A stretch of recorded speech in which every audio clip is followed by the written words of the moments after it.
kung bakit nananahimik yung mga lalaki pagdating sa mga argument. Kasi may mga partner na sarado yung pag-iisip nila pag galit sila. Tuwing man nilang magpaliwanag, mali pa rin sila. Mga lalaki, iniiwasan nila yung mga bagay na ayaw na nilang lumalapa. Iniiwasan nila na humantong sa salitang break na tayo pag nakipagtalo pa sila.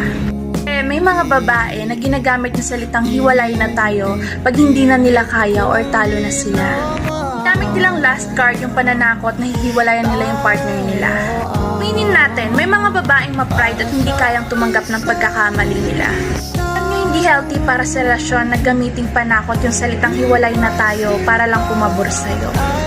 Alam nyo, nasasaktan sila sa tuwing naririnig nila yan. Isipin nila, ano bang nagawa nila para hiwalayan mo sila? Huwag nyo antayin na masanay na lang sila na naririnig sa inyo yung salitang hiwalay na tayo sa tuwing nag-aaway kayo. Alay mo, isang araw,